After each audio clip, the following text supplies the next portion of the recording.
नमस्कार दोस्तों, moonlight finance में आपका स्वागत है। आज हम बात करेंगे कि फिक्स डिपॉजिट से आप अपना रिटर्न कैसे मैक्सिमाइज कर सकते हैं, इसमें कितना रिस्क रहता है, कितना अमाउंट इंश्योर्ड रहता है, किस तरह के बैंक या एनबीएफसी में हमें एफडी करना चाहिए, क्या ये सही समय है एफडी करने का, और तमाम बातें जो आपको एफडी से रिलेटेड जानना जरूरी है वो हम सारी डिस्कस करेंगे। और एक नया प्लेटफॉर्म आया है स्टेबल मनी, जहाँ पे आप एफडी बुक कर सकते हैं, साथ साथ उसको भी रिव्यू करेंगे। तो बने रहिए वीडियो के एंड तक, और अभी से ही लाइक कर दीजिए, और चैनल को सब्सक्राइब नहीं किया है तो चैनल को सब्सक्राइब कर दीजिए। स्टेबल मनी में आप अप टू 9.1% के रिटर्न वाली एफडी को बुक कर सकते हैं। ये उत्कर्ष स्मॉल फाइनेंस बैंक के सीनियर सिटीजन का रेट है। नॉर्मल लोगों के लिए ये रेट 8.5% का है। आपका बैंक अकाउंट किसी भी बैंक में हो, आप किसी भी दूसरे बैंक की या एनबीएफसी की एफडी बुक कर सकते हैं बिना वहां पे सेविंग्स अकाउंट खोले।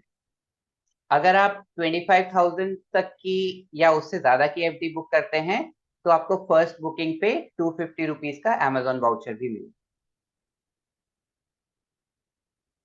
स्टेबल मनी क्लेम करते हैं कि उनका 24/7 सपोर्ट है, आरबीआई इंश्योर्ड एफडीज हैं। इसके बारे में हम डिटेल में डिस्कस करेंगे। ये अपने पास डेटा स्टोर करके नहीं रखते हैं, तो आपकी जो भी एफडी हो रही है वो बैंक के साथ डायरेक्टली हो रही है। इजी विड्रॉल है, आप ऐप से ही विड्रॉ कर सकते हैं। 100% डिजिटल है। अगर केवाईसी की पड़ती है तो वो ई केवाईसी हो जाता है, वीडियो कॉल से हो जाता है। और जैसा हमने डिस्कस किया, आप किसी भी दूसरे बैंक की या एनबीएफसी की एफडी को बुक कर सकते हैं। करीब 200 से ज्यादा बैंक्स की एफडी रेट्स को कंपेयर कर सकते हैं, लेकिन बुकिंग करने के लिए इनके पास ऑप्शंस अभी काफी कम हैं। बट मुझे ऐसा लगता है आने वाले समय में ये लोग ऑप्शंस बढ़ा देंगे। एक बार फाउंडर से मिल लेते हैं, मिस्टर सौरभ जैन, जो एक्स सीईओ रहे हैं नावी म्यूचुअल फंड के, एंड मिस्टर हरीश रेड्डी। इनका भी बहुत अच्छा एक्सपीरियंस है। तो अभी सिर्फ आप स्टेबल मनी में एफडी ही बुक कर सकते हैं, बट आने वाले टाइम में ये डेट म्यूचुअल फंड्स भी लाने वाले हैं, गवर्नमेंट बॉन्ड्स भी लाने वाले हैं, और सोवेरियन गोल्ड बॉन्ड्स भी आप यहाँ से बुक कर पाएंगे। अब एफडी के इंश्योरेंस को अच्छे से समझ लेते हैं। आपका हर बैंक के साथ जो इंश्योरेंस है वो 5 लाख का है।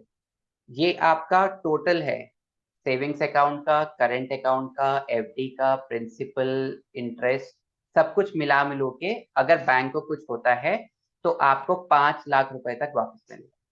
तो एक एग्जांपल ले लेते हैं। मान लीजिए आपका एचडीएफसी बैंक में अकाउंट है, और आपका 3 लाख सेविंग्स अकाउंट में पड़ा है और 4 लाख की एफडी है। अगर बैंक को कुछ हो जाता है तो आपको सिर्फ 5 लाख रुपए वापस मिलेंगे।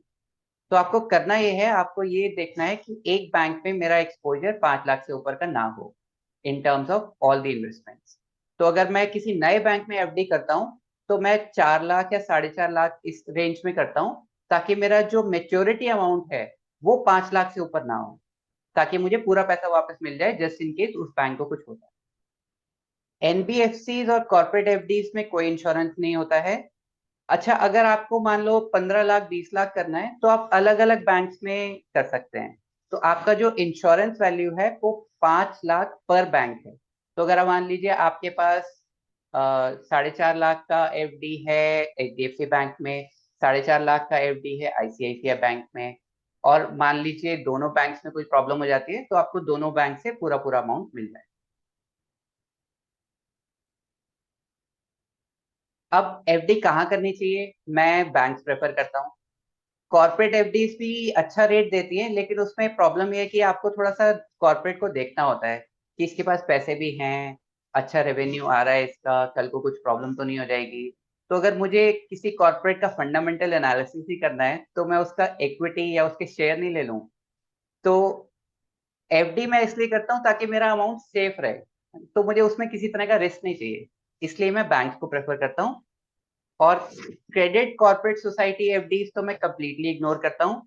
अगर आप एनबीएफसी में कर रहे हैं, किसी अच्छे एनबीएफसी में करना चाहते हैं जैसे बजाज फाइनेंस, तो उस एनबीएफसी के बारे में अच्छे से जान लीजिए, उसकी रेटिंग को जरूर अच्छे से चेक कर लीजिए बिफोर यू इन्वेस्ट। अच्छा, क्या ये सही समय है एफडी करने का? अभी इंटरेस्ट रेट्स काफी अच्छे मिल रहे हैं। कोविड के बाद से काफी इंटरेस्ट रेट्स लगातार इंक्रीज हुए हैं। आने वाले समय में ऐसा लगता है कि या तो स्टेबल रहेंगे कुछ टाइम तक, but over a long period interest rates decrease होने की प्रोबेबिलिटी ज्यादा है। इंटरेस्ट रेट्स यहाँ से फर्दर ऊपर जाने की प्रोबेबिलिटी थोड़ी सी कम है। मार्केट्स देखिए ऑल टाइम हाई पे है। इस वक्त वैल्यू स्टॉक्स ढूंढना काफी मुश्किल हो रहा है। तो ये अच्छा समय है जब आप एफडी में अपना अमाउंट को इन्वेस्ट कर सकते हैं। इससे ना एक एसेट एलोकेशन रीबैलेंसिंग भी हो जाएगा। एक बार इसको समझ लेते हैं।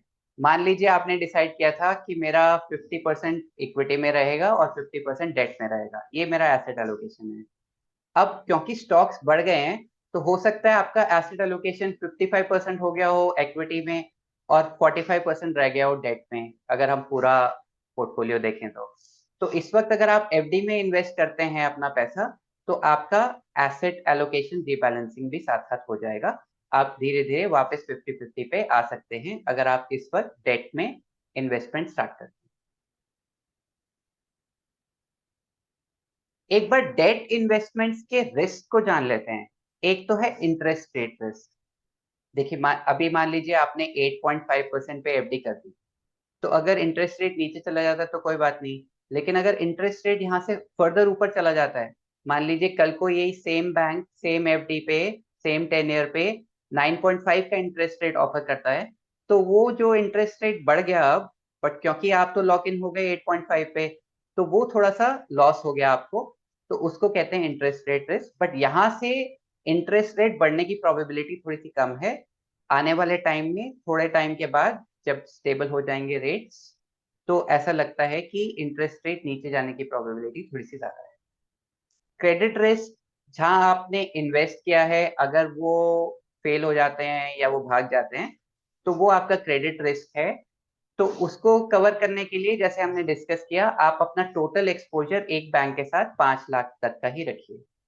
लिक्विडिटी रिस्क, जब मुझे पैसा वापस चाहिए मुझे क्या मिल जाएगा, तो इसलिए आप स्टेबल मनी में अगर आप इन्वेस्ट करते हैं या किसी डायरेक्टली भी करते हैं, तो आप अच्छे से चेक कर लीजिए कि आप कितने समय तक विड्रॉ नहीं कर सकते हैं और उसके बाद कितनी पेनल्टी लगेगी। तो इस तरह का विड्रॉ कैलकुलेशन चार्ट जो अभी आप देख रहे हैं राइट में, इस तरह का चार्ट आप देख लीजिए कि आपको, अगर देखिए इसमें ये पता चल रहा है कि 7 डेज तक का तो लॉक इन है, और अगर 6 महीने के अंदर विड्रॉ कर देते हैं तो आपको कितना परसेंट इंटरेस्ट मिलेगा, 1 साल के अंदर विड्रॉ कर लेते हैं तो कितना इंटरेस्ट मिलेगा, और अगर पूरा मेच्योरिटी में करते हैं तो कितना इंटरेस्ट मिलेगा। एक बहुत इंटरेस्टिंग एस्पेक्ट स्टेबल मनी का ये है कि स्टेबल मनी से जितनी भी एफडीज मैं बुक करूंगा, उसका अकाउंट मुझे एक ही जगह पे दिख जाएगा। अब क्योंकि मुझे मल्टीपल एफडीज करनी होती हैं, क्योंकि मैं एक बैंक के साथ अपना मैक्सिमम एक्सपोजर 5 लाख का ही रखना चाहता हूँ इंश्योरेंस की वजह से, तो मुझे मल्टीपल एफडीज करनी पड़ती हैं। तो उसकी वजह से अगर मुझे एक जगह पे मिल जाएगा तो मेरे लिए काफी कन्वीनियंट हो जाएगा। और कभी मुझे पैसों की जरूरत पड़ेगी तो मुझे पता चल जाएगा कि मेरी कौन सी एफडी कब मेच्योर हो रही है। तो हो सकता है मुझे एफडी ब्रेक करने की जरूरत ना पड़े, क्योंकि मैं कन्वीनियंटली सबको ट्रैक कर सकता हूँ। जैसे मैं क्रेड ऐप में अपने सारे क्रेडिट कार्ड्स का ट्रैक कर लेता हूँ, तो मुझे पता चल जाता है कि किस क्रेडिट कार्ड का बिल कब ड्यू है। तो होपफुली मैं स्टेबल मनी को अपनी एफडीज के लिए इस तरह से यूज कर पाऊंगा। तो मैंने क्या किया, मैंने एक सिंपल 1000 रुपीज की एफडी बुक करी उत्कर्ष स्मॉल फाइनेंस बैंक के साथ using stable money. Overall experience satisfactory था। कुछ ऐप में अभी ग्लिचेस हैं क्योंकि ये नई ऐप है, बट ओवरऑल काम हो गया। उत्कर्ष स्मॉल फाइनेंस बैंक के साथ वीडियो कॉल भी हो गई। देखिए जनरली लोग क्या करते हैं, जिस बैंक में उनका सेविंग्स अकाउंट होता है उसके नेट बैंकिंग में जाके एफडी, लेकिन वो बैंक आपको क्या बेस्ट इंटरेस्ट रेट दे रहा है। तो स्टेबल मनी जैसे प्लेटफॉर्म के साथ, क्योंकि आपको नए नए सेविंग्स अकाउंट पे नहीं खोलने पड़ रहे हैं, तो ये बहुत कन्वीनियंट ऑप्शन हो सकता है एफडी बुक करने के। तो इस वक्त अगर आप 25,000 की एफडी करते हैं उत्कर्ष स्मॉल फाइनेंस बैंक के साथ यूजिंग स्टेबल मनी, तो एक बहुत अच्छा ऑप्शन है। आपको 250 रुपए का अमेजोन का वाउचर भी मिल जाएगा, और 8.5% का रेट है, जो कि 9.1% है सीनियर सिटीजन के लिए। अगर आपका कोई क्वेश्चन है जो इस वीडियो में सॉल्व नहीं हुआ है एफडी से रिलेटेड या स्टेबल मनी से रिलेटेड, तो आप कमेंट सेक्शन में बता सकते हैं। वीडियो को लाइक कर दीजिए और फीडबैक अपना कमेंट सेक्शन पे दे दीजिए। See you in the next video. Happy investing.